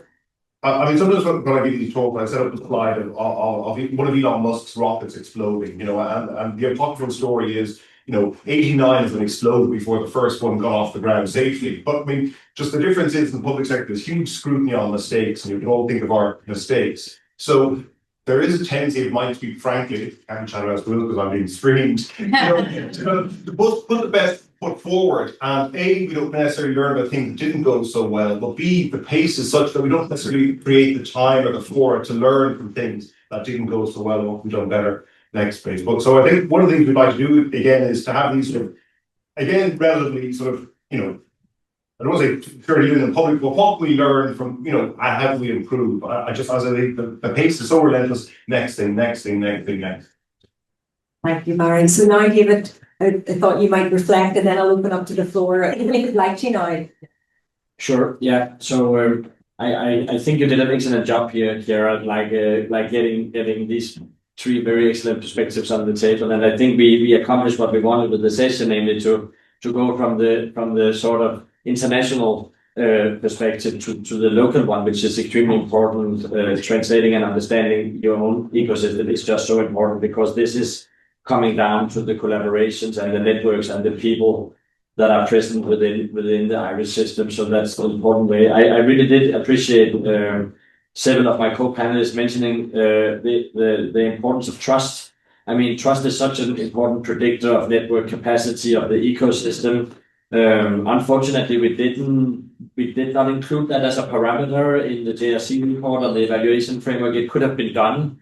The trust is a bit tricky to measure, and perhaps we should not try always to quantify everything, but trust is so important. It's really making knowledge translation and interaction much more easy when you know each other, when you have worked with each other, when you represent institutions that, as Barry said, also are earning legitimacy. And I think trust and legitimacy in this particular case actually goes together On the JRC report, I'll just tell you this as an anecdote rather than summing up. I actually had horrifying 6 different peer reviewers. David Mayer, who just entered a little bit earlier, and his colleagues called that critical friends. And they were making me sweat quite a lot over the report and the evaluation design. And even though we didn't include all these different actors and stakeholders, of course, when we published the evaluation framework, a number of commentaries emerged. And one of them were like, where am I in the ecosystem? So, where are citizens? Where are NGOs? Where are the think tanks? And it comes back to what Barry said, that in today's knowledge environment and information economy, we are constantly struggling with competition or even productive overlap with other knowledge providers. So when you look at, consultants, when you look at think tanks, when you look at media outlets, independent experts, experts from industry, we haven't spoken about that. Perhaps even AI. I was on the first panel for 3 months without anybody speaking about AI. But you have this whole diffusion of different types of agencies and institutions, and of course some of them needs to be partnered. And particularly if you can involve citizens, vulnerable groups, stakeholders, practitioners working on the ground as part of that conversation, you will improve impact readiness. You will improve the maturity of the advice given. If that has to be open-ended, if we have to include as many as possible, perhaps that's also not recommendable, just to have like completely open-ended discussions, because then nobody will actually take ownership of final decisions. But I think trust, legitimacy, citizens, and co-creation is what I take away from this panel. Thank you very much, David. And now we're moving on to questions about AI or others. Thank you, Michael. Got one here to start, and then one in the back here, and then one back here. Thanks. Great, thank you so much for this panel, great discussion. My name is Jenny Stevens. I'm Professor of Climate Justice at the ICRIS Climate Research Center at Maynooth University, and also a member of MUSI. And I've been studying science policy interface for over 30 years, and I was head of the School of Public Policy at Northeastern University in Boston before I moved back to Ireland. And my question for everyone in the room and the panelists is about corporate capture and academic capture of industry and the role of industry. So this is the first mention of industry. And what I see, and I've done a lot of research, especially on climate energy, how the corporate influence of climate energy research since the 80s of universities, funding is very strategically investing in university research so that they can influence policy. And they've been very effective in doing that to block transformative climate policy. So my question, I guess, is, and a caution, especially here in Ireland, where there's been very strategic, intentional incentivization of partnering with industry, like the big research centers had to have industry partners, which makes the research constrained to what industry cares about and not what communities and people and the public needs necessarily. So my question is about that, like how do we manage and kind of constrain the role of industry? Because there's a lot of research, including some of my own research, about how industry and especially big multinationals that are gaining more and more power with AI, the fossil fuel industry, the big tech companies, they're all collaborating to block policy that we need. So that's my question. Thank you so much. Nice easy one to get you started. Do you maybe have to take that? I was thinking, Peter, maybe the oversight of the search funder. Sure. Yeah, thank you for that question. And I think it's a valid one. I mean, at the European Union level, we have the Barcelona targets of spending 1% of GDP on public research and 2% of GDP on private research. So there is a case to be made that if 2% of the entire GDP of the European Union is spent on research in private industry, of course we need to find ways of including private research in scientific advice and in society in ways that are honoring ideals of legitimacy and of accountability and of transparency. And you're completely right that this is much easier said of course, been done. So I think it needs to be a case-to-case basis. I'm aware, at least in my own country and region, that we do have excellent, very responsible, corporately responsible institutions like Novo Nordisk and others who are part of the scientific advisory system and who declares it, and where there is kind of transparency, and when interest becomes too vested, there are code of practice, code of conduct available to sort of try to manage those situations. And then a lot of it, when you mentioned the climate thing and the stalling of climate action, I was again going back to all the principles, the ethical principles of scientific advice, that if there is a conflict of interest, if there is lack of transparency, if there is lack of integrity, and especially that's horrifying what you mentioned, lack of independence, so you're getting influenced by industry, this can actually not find its way into policy or parliament in the same way as independent research that has been peer reviewed would do. On the other hand, don't get me wrong, but if you look at the WHO, for example, no representative of the WHO can be in a room with a representative of tobacco or alcohol when we are doing science advice exercise. So they either have not to come or they have to be de-invited.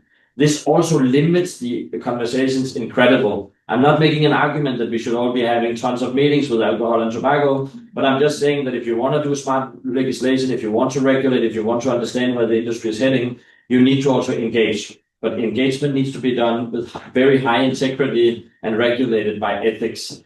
Much easier said than done. Thanks. So yeah, a nice easy question. Yeah.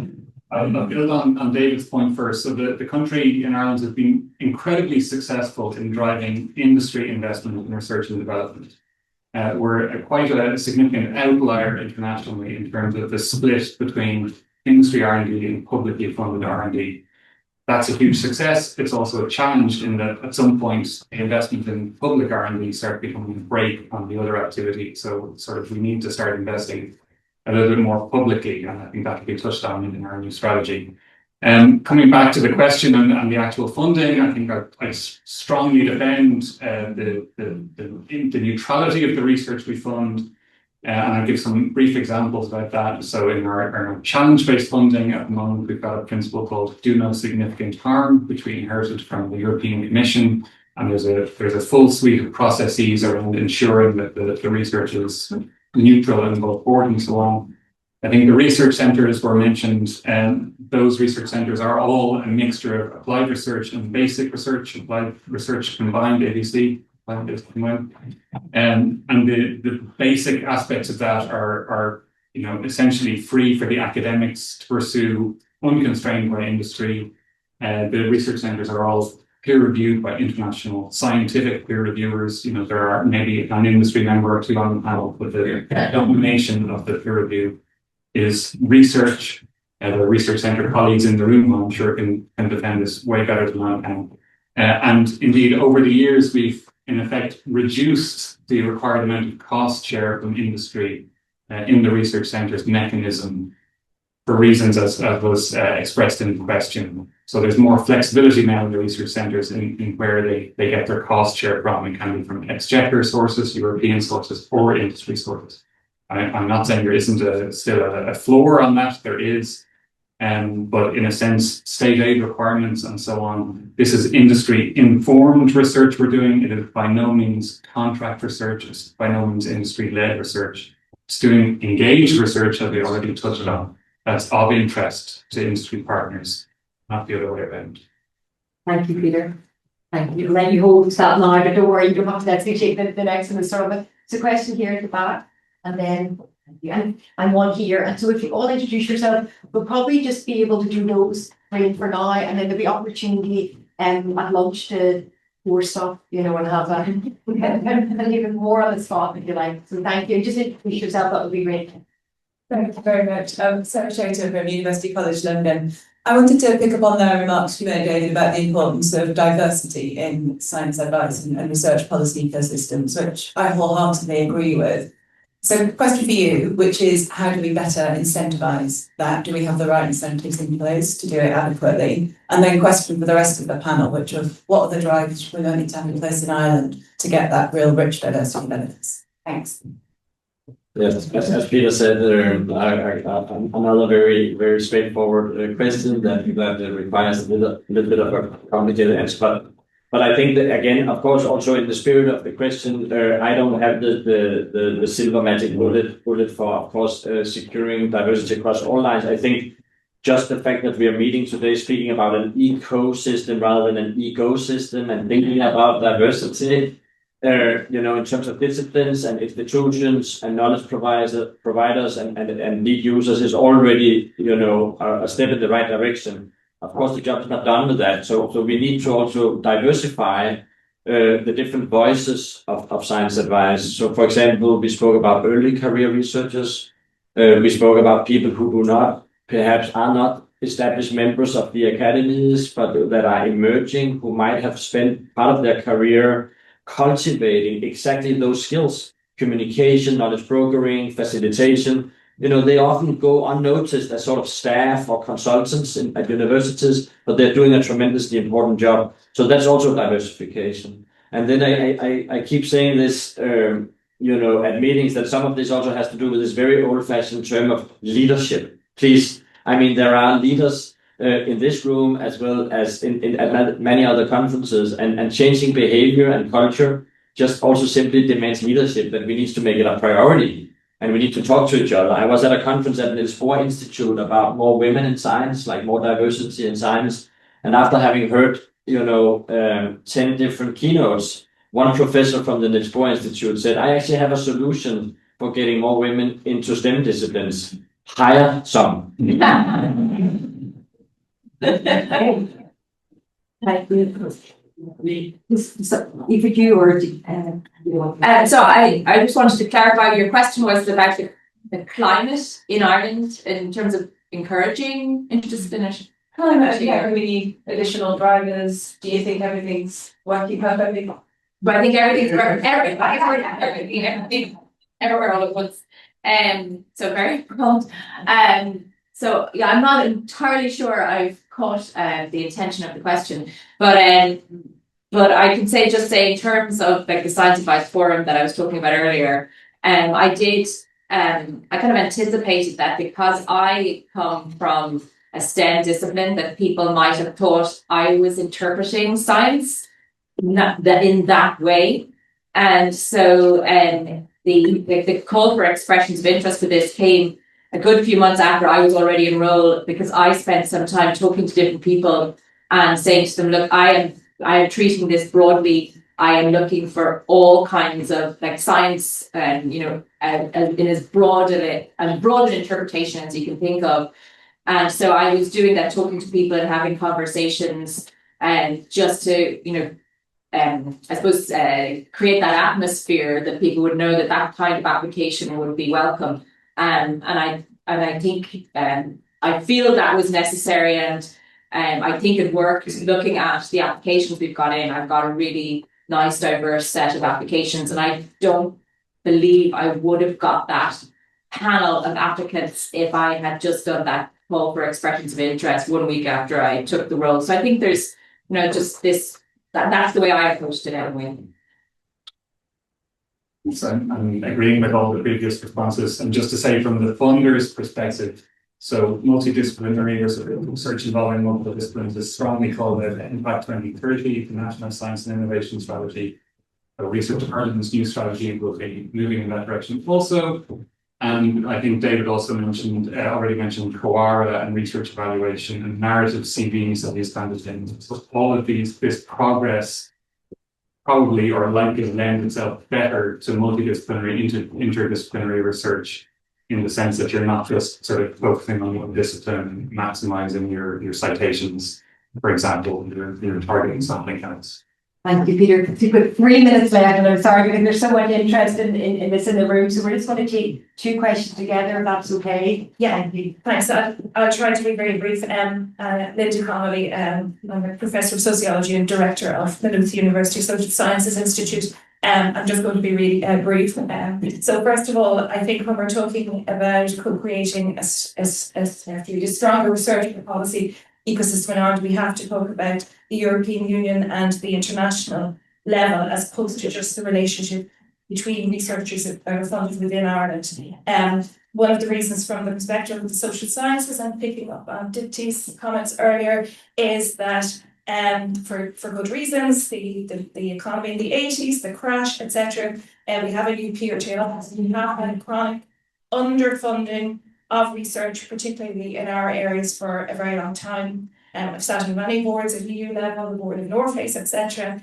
And Ireland, along with some other countries, our eyes water when we see the amount of funding in Germany, Denmark, Norway, the UK even, for our disciplines. So I think scale and base is very important when we're talking about developing stronger co-creation. The other thing was, just very briefly picking up on your point, co-creation. The social sciences are very good at this, dialogical approaches, how to actually do that translation. The citizens' assemblies are a really good model. Many of us have contributed to those. Again, one on the family didn't result in the referendum result, but so be it, the people decided, but the discussion was had, and that was the main thing. And then very briefly, finally, there are huge barriers, just picking up on your question. Gender is a massive issue with tons of research on gender and inclusion in research, and Athena Swan and everything else. And if you want to create this in the way that's being proposed, we really do need to take that into account. There's just one up here.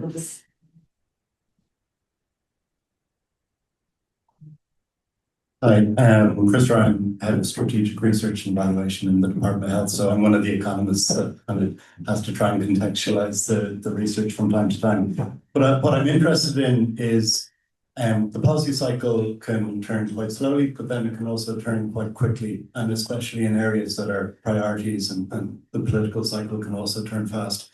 How do you, when you're talking about how you do it, you seem to be suggesting kind of more structure is probably necessary to move away from informal networks and more formalized networks. So how do you build those kind of formal structures but preserve agility and flexibility and an ability to respond, particularly in the context of maybe annual budgets and kind of structured program calls? So how do we get more flexible in our responses? You might maybe just comment on the first, if that's okay, and then on the structure side in terms of another easy one, Thank you. Yeah, okay. Yes, I do again very much agree with this, with the spirit of the remark. I think we do definitely need social sciences in there. As you saw from my presentation, we already found quite an extensive amount of social science advice in Denmark in terms of legal and ethical and cultural advice, and it's part of policy making. It's often going a little bit unnoticed, underutilized. And it also goes to Dipty's question about how do we fund it, and your own remark, is there enough funding available? On the other hand, I also wonder ourselves as social scientists to make a stronger case. I think, the most profound challenges to current day democracies and societies are kind of social scientific. What's happening in Kremlin has to do with the psychology of, in particular, one person. What's happening in the White House has to do with the psychology of a whole population, or at least half of that population.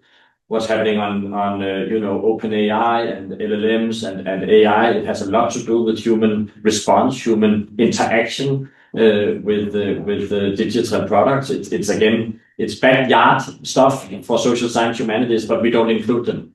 So strong arguments and advocacy could be made to emphasize that, and I think we need to do that, especially at this current conjuncture in democracy. And then in terms of kind of keeping it flexible, I think you're right. It does not need, in my eyes, to be a trade-off between formalized structures and more ad hoc. Preferably, and that was the spirit of the JRC and the work done on ecosystem, it could be multi-layered. So you have something, I probably in my presentation and my work would argue for something a little bit more formalized, like the forum, the national forum, the chief scientist office. I think those are, important nodes in the network. You need some stronger nodes than others to coordinate, but also keep it open. Find that sort of unexpected resource and be able to draw upon more types of knowledge. We spoke about diversity, especially in terms of emergency crisis response, where the time cycle or the policy cycle is moving much faster. Then there is that tendency to just call somebody that has the same sort of PhD as you have yourself. But sometimes you have not called an artist or designer to sort of dance a new solution for your pandemic response, but you want to call a behavioral scientist, you want to call the social scientist. So some ad hoc and some formalization, I would say, could work well.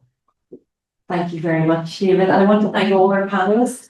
And I'm not going to do a job of summing up because we might be here for another hour, but I just want to just call out a few things, key things in terms of just key determinants, if you like, for advancing and strengthening the ecosystem in terms of trusted partnerships and shared learnings and gaining international perspectives, the need for connectedness, the need for structures, and also the need for civic mechanisms, and the importance of incentives, diversity, the importance of linking it to the strategic objectives of both organisations, but also at government level, the importance of different stakeholders, whether that's knowledge holders, citizens, industry, and also very much funding. And we got to a little bit of AI, but I would say more of that later on. So thank you very much. We'll give a round of applause to your panel. Now we have our lunch will be starting at 12:40, but just before lunch, we'd like to shine a light on a very important project. And if you like, actually, Peter from the Research Ireland did mention part of this ecosystem is the funding of specific projects by Research Ireland in terms of the policy that benefits Research Ireland and the ecosystem. So we're delighted with this Professor Mark Boyle and John O'Connor from Maynooth, who are going to present their project, and want to just comment on both Mark and John, as well as Sean, who will chair the next session, have been key conference organisers, which we've all got to know each other very well over the last 6 months, as well as our first colleagues. So we're delighted to learn more about your work today. Thank you. Thank you, Ciara. Yes, Mark. The 50 minutes between now and lunch. No, sorry, 20 minutes. The 20 minutes between now and lunch, we're going to do. I actually thought we were finishing at past for lunch. Yeah, you're going to have to sit a little bit longer, Okay, so in the next 20 minutes, we are going to give you a snapshot, kind of profile of an ongoing project based in the Maynooth University Social Sciences Institute, funded by Research Ireland. Thank you, Peter. It's a project we're halfway through, due to finish December 2026. It's a 2-year project, and we're hoping this project feeds into the TSI that we're going to be discussing a little bit later. It's doing similar work, mapping the knowledge brokering landscape in Ireland. So my name is Mark Boyle. I'm PI in the project. The real heavy lifting has been done by John O'Connor, and John's going to give the bulk of this talk. Co-eyes Sean O'Foley and Linda Conley, and with thanks to Research Ireland. So our point of departure is, of course, that there is an optimum value in public policy which is informed by the best of objective, rigorous, scientific truths, and that word truths in inverted commas. And we believe that this, not only for a better public policy, but the vital role, the democratic imperative in a post-truth context of bringing evidence to bear to challenge and to calibrate public policy. So supposition then is, how do we get there? And a supposition behind this conference, and the language that's used ubiquitously across Europe, is that you build an ecosystem. And an ecosystem is the way in which you deliver public policy which is informed by the best, most rigorous, objective, social scientific knowledge.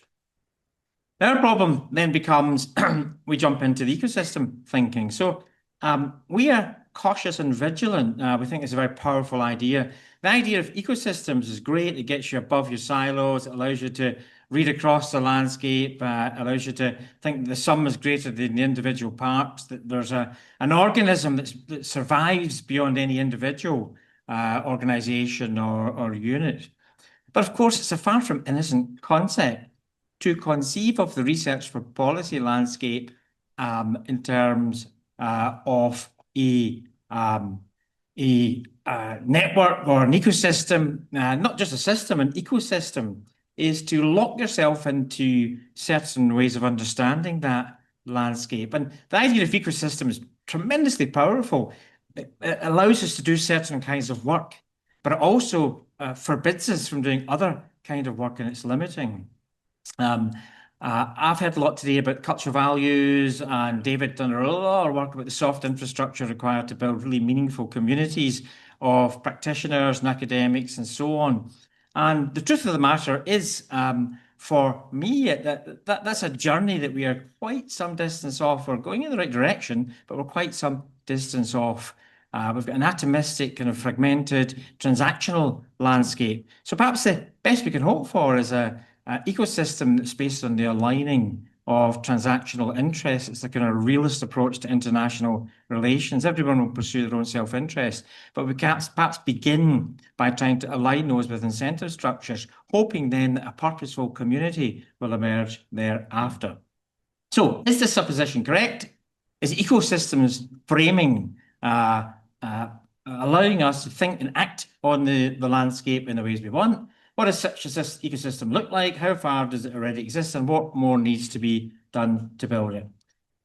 We are thinking of these concepts in the context of a subsidiary concept of knowledge brokering. Knowledge brokering for us is one component. It's all these molecular actors across the landscape, the ecosystem landscape are all interacting with each other. And where they interact and transfer knowledge, mobilize knowledge, share knowledge, then there's knowledge brokering taking place. And that takes place in a dispersed way across the system. So we're trying to understand specifically in relation to academic institutions, higher education institutions, and public policy communities, the status of knowledge brokering, to map that. There's just insufficient empirical information at the moment about what's happening at university level, what's happening at public policy level, and the connections between the two. So I'm going to hand over to John. John's going to do a little bit of a description of the project and outline the heavy work that he's doing in trying to produce this empirical mapping of knowledge brokering structures in order to think reflexively about creating a research for policy ecosystem. John. Thanks very much, Mark. Good afternoon, everyone. First of all, a couple of definitions. We think this is quite important in doing these kinds of projects. There's a lot of terminological inconsistency in the field. So you need to nail down key terms like research, like science, like brokering, like evidence, so that we're not thinking we're talking about the same thing, but at cross purposes. So the idea of knowledge brokering, we've taken a fairly comprehensive interpretation of that. All those kinds of activities that support the effective creation, sharing, and use of policy relevant research. So it's a fairly comprehensive interpretation of the idea of knowledge brokering. And that's a verb. Knowledge brokering is distinct from knowledge brokers who do this kind of work, dedicated knowledge brokers. And there are very few of those in the Irish system. Knowledge brokering is mostly done by researchers and policymakers, and people who are very busy doing other things. Our research, and I won't go into too much detail on the technical aspects of our piece of research. We're trying to shine a light on this particular phenomenon of knowledge brokering. And I like David's idea. People often talk about bridges in this space. Connective tissue is an interesting metaphor, I think, about what gives that kind of structural rigidity to a system and allows flows of information or functions between different components in a system. First point to make is we're doing this kind of research, so we like to try and do an evidence synthesis, almost taking it like a policy problem. Can we tell people what is known about knowledge brokering? Can we tell people about the certainty to which we know that? Can we tell people about where there are gaps in our knowledge base that might be interesting or useful to fill? And that's kind of an advisory function that we're trying to build, and we're trying to see it as a policy challenge. The other point is there's lots of research done on this topic, and it'd be very ironic if we're designing systems for research to policy that aren't based on the best available research. There's an increasingly large body of knowledge internationally, and so doing the synthesis, and we think that's particularly useful too, evidence synthesis. What is known about a topic? What degree of certainty? What's not known but we'd like to know? And that's the basis of advice, implications that we might have from this research to key players like funders, government, research performers. So a lot of research. Obviously, take with a pinch of salt that term, what works? We know there are risks attached to that. What works? And where you think about what works, how does something work? And for who does it work? In terms of a broader kind of set of concepts, and under what kind of conditions does it work? Yes, we're doing some primary data too. We have surveys out in the field. Research Ireland is sponsoring a number of projects in this area. It's trying to understand the system from a number of different dimensions. People like yourselves will be getting surveys or asked to do interviews or attend focus groups. And please do that, because you are the information-rich insiders. If we're going to build a domestic body of knowledge about how these systems work, we need people like yourselves and people on this call to participate in these kinds of research. We have surveys out at the moment to research performers and to, let's say, system leaders across the system. Some general observations. This is from the research. And again, forgive me, and debate on this topic tends to be deficit kind of framing. What are the problems? Where are the gaps? There's lots of good stuff happening. There's lots of brilliant research going on. There's plenty of examples of where research is really fused or embedded into decision-making processes. There just aren't enough of those. And we have to scale up some of those.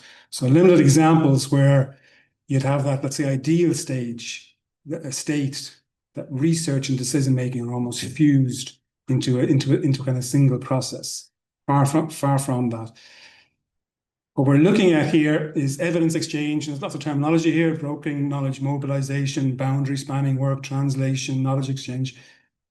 What we do know about it is not a technical, and it's not a linear process. It's bi-directional, it's dynamic, quite often unpredictable, but it is social and relational. And again, there are lots of policy problems that are multidimensional and wicked problems. They're going to need multi-interdisciplinary advice or research to address those. And so social science is really important for addressing a range of policy problems, but social science is absolutely critical for understanding research for policy systems, because there are social human systems. You know, people say people trust science. They really mean they trust scientists. They trust people. People convey, research doesn't speak for itself. Scientists and researchers convey, communicate, policymakers articulate knowledge needs or knowledge deficits that they may have. It's a relational, and we can't do enough of this type of work of getting people in the room together, build up those relationships, build up the trust, so we have honest brokers in place across the system. There are questions around the incentives, and so you ask yourself, if you're a part of the administration or an academic, are the incentives for your promotion, advancement and development, are they well aligned with doing policy-oriented work? This cross-disciplinary evidence synthesis, good examples you see in some areas of policy, for example, health. What about other areas? Do we have national capacity for doing evidence synthesis, and increasingly for doing rapid evidence synthesis, that type of work?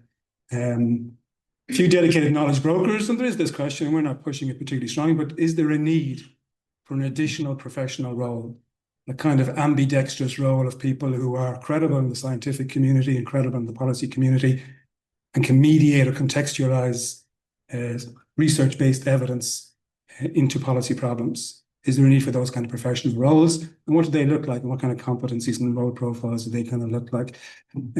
We have very, very few of those. Path dependency, yeah, just the word innovation, the last one. Research for policy is an innovation in itself, and building the system to do it is innovative for us. But also research for policy can be a catalyst, or research and evidence. We'll make a distinction there. Research on its own has to be contextualized so it becomes evidence. But that can be a catalyst for policy innovation, and even challenging policy and questioning the assumptions and being inconvenient for the administration. So there's a role there too, but challenging that and driving innovation is important. Systems thinking then, some of the thoughts this morning, if you're doing systems thinking, how do we identify our system? How do we understand it? How do we think it works? And well beyond this project, how do you predict system performance? How do you modify system change or system improvements? We've been doing some thinking about that and some tentative mapping on this. Colleagues in the University of Sussex have participatory mapping software. And don't worry about the folks. I'll share the link. It's participatory. You can play with this. You can move it around. You can drag things. You can tell us what we missed. It's just a few screenshots of one way of looking at your ecosystem or mapping out your ecosystem. So you see here government executive. This is in Ireland. Our parliament, science advice structures. On the left-hand side of this, you'll have all those professional bodies. Again, often on a statutory basis or competent authorities. The Scientific Academy. On the top of that, you'll have 18 government departments. You move around this, you'll find a number of advisory councils that we have in Ireland that have been established on a fairly permanent basis, and their task is to provide advice to decision makers. You'll have a lot of arm's length research agencies inside government departments. Try to capture a lot of those here. But there is an interesting point about those, is that a lot of research is produced inside government. So it's not just done by the academy. And it's interesting around David's point this morning about the relationship between government agencies, institutions producing research and universities. So identify system components, interactions, and these are key parts of a system. If you say you have a system, you need components, actors, elements, institutions, organizations, you need interactions, but you also need purpose. They're the three elements of any system. Components, actors or elements, interactions, and purpose. So think about that one. Do we have a purpose in our system? If we don't have a purpose, or do we really have this kind of a system? Again, other parts of the system around the research performing side, you can have independent research institutes, and we have a number of those. You have a large number of higher education institutions. You've got supranational research performing bodies, the EU, the OECD, WHO, all have an advisory function for decision makers here. So you can do these large maps and they end up looking like something like this, and this will even get bigger. And you play around with this, and the lines on this are also important. We can talk about some of this is money or resources flowing, some of it is knowledge flowing, some of it is a knowledge gap or a knowledge demand flowing in different directions. So you see this type, and is this a system? I think some people said this is nice, and these are interesting things to do. And I think doing these are kind of interesting, novel things to do. They're good conversation pieces for sure. You shouldn't do them on your own. You should do them with large groups of people. Say, do we think this is our agreed system? And we put government at the center of this. Why put government at the center of the system? Why not put the citizen at the center of the system? Why not put the planet at the center of the system? What's not in this? What's at the edges? What's at the margins? How do these flows work? So we'll build this up over time around the system, but we'll do it with lots of other people. So we'll sense check, is this a reasonable representation of our system? But this has, you might say this is starting to look complex, or you might say this is a gross oversimplification of the system. And both of those approaches are true. But you get to this, it's those lines that we're particularly interested in. How does that happen? What happens there? Those interactions, those productive interactions that David was talking about, what do we know about those flows of knowledge, making sense of science so it's meaningful for decision makers? What happens in those? How does that happen? And so we're working with a basic model about how we think this works, how to explain knowledge creation, sharing, and use. And so if you need an outcome, you need some kind of a vision on this. And our outcome that we're looking at is, wouldn't it be great if we could have more routine, timely access to research-based evidence by receptive policymakers with the absorptive capacity to make good use of that research? Well, that's quite an ambitious outcome. I think we're not talking about better outcomes for children or patients or better transport or emissions. That's too far down the line to have as a realistic outcome for knowledge broking service. But you think about that, is that happening enough? Is that routine? And if it's not routine, if you don't think it's routine, think about, why is that not happening normally? Why is that not institutionalized into the way we make decisions? And if you start thinking about it, there's probably a few reasons. I'm drawing here on the work of Susan Mickey from UCL, colleague of Ciara, again, behavioural scientist, and involved in the UK SAGE science advice mechanism, particularly during the pandemic. Very similar work on, if things need to change, there are three things that need to change. Motivation, capability, and opportunity. I think that makes theoretical sense, but it makes a lot of common sense to us too. If you think about that, are we really driven to do this? Are we highly motivated enough across the system? Are the incentives there to say evidence-informed policy making makes sense? Are we convinced by it? Do we think it's worth investing in this type of systems? Do we have the skill set to do it and the competence to do it? And do we get the opportunities? And a key opportunity is time. Do we have the time to do this across the system? People are very busy, and often research for policy is somebody else's job. It's everyone's job, but it's somebody else's job. If you think back from that, then we have to think about, in a research for policy system, what are the kinds of things that might improve motivation, capability, and opportunity so we might get more of what's on the right-hand side? And there are loads of different initiatives. You talked about lots of them this morning. You have to have good research. You have to have good interdisciplinary research. But if you want good interdisciplinary research, you have to have good disciplinary research as a basis. So you have to have good synthesis, good knowledge, sound policy relevant information and knowledge.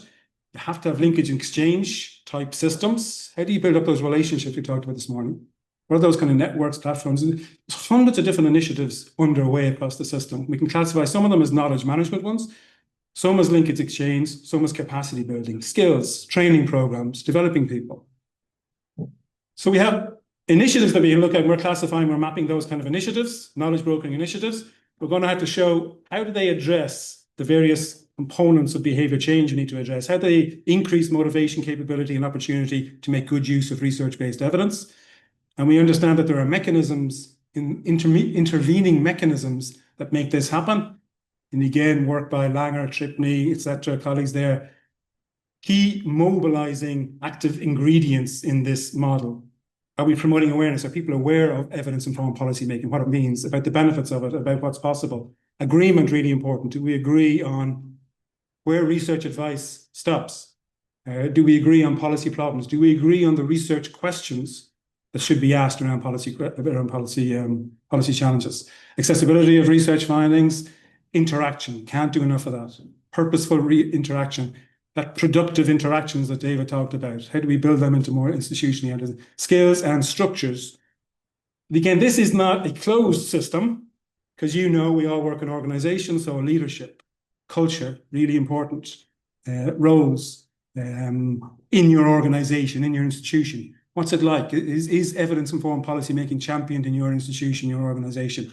Your organizational capability and readiness to undertake this. Macro system governance. We're not arguing for all things to be top-down, but we need some kind of oversight, system governance, to help steer the entire enterprise or project at the different levels at which it takes place. And there's a number of different levels. It can be European level, national level, local level, down to individual units and institutions. But that macro level governance, what's that look like? What's our policy or our strategy for doing research for policy? And who's going to decide that? And who's going to shape that? And the wider political, social, and economic context too. The mood music is good. Political rhetoric seems to be positive around using evidence in policy making, and that's a good thing. There's a high level of trust in science and scientists. Can't take that for granted. It's not the same in every country, and that's really important. Economic context. What's our capacity for making investment in building this kind of system? What's the tolerance for waste in poor decisions and public sector decisions? So we have a tentative model trying to explain how this system might work, especially around these interactions. And this is tentative, and we're going to build this up over time through the research and in collaboration with people like yourselves, because it's really important that we sense test this idea. And it's an academic exercise, it's an academic framework, but it also could be a practical tool for a department, for a university, for a research activity to say, well, let's look at our levels of motivation, capability, opportunity. Are there deficits, there are gaps? What kind of interventions? Is it policy briefing? Is it fellowships? Is it networks? What types of brokering interventions are likely to make use of mechanisms that drive the kind of changes we're interested in? So this is a tentative model. We're going to build it up over the next 10, 12 months or so and test it against reality. Again, this isn't something you should do on your own. We've got a very helpful advisory group made up of users of this research. And again, we should behave like research for policy professionals in this space. We have departments, we have universities, we've got civil society organizations, an important part of this system, and they give us good advice on what are the useful questions to ask. And as we gather data, sense check that data, and to use, I think Barry said, the project has to land well. So when we get to the stage where we're talking about implications from this piece of research for different key actors, we have to make sure those key actors are interested in those kind of implications. What's the timing for those? Are they likely to land well with the people who can make decisions using this and other sources of research? So really strong advisory group around the project. Again, we're committed to engagement. We're quite happy to talk to anyone about this project, to sharing the data we have over time, to work with other projects that Research Ireland are funding, to work with EU colleagues on this, and to work with any of you. Again, when we send around the slides, I'll send around a link to that participatory mapping tool. Play around with it, change it, delete it, add stuff to it. I keep an original. You do all of that, and we'll figure it out, because it has to be our agreed research for policy ecosystem. And thankfully, we're not taking any questions, so it's new.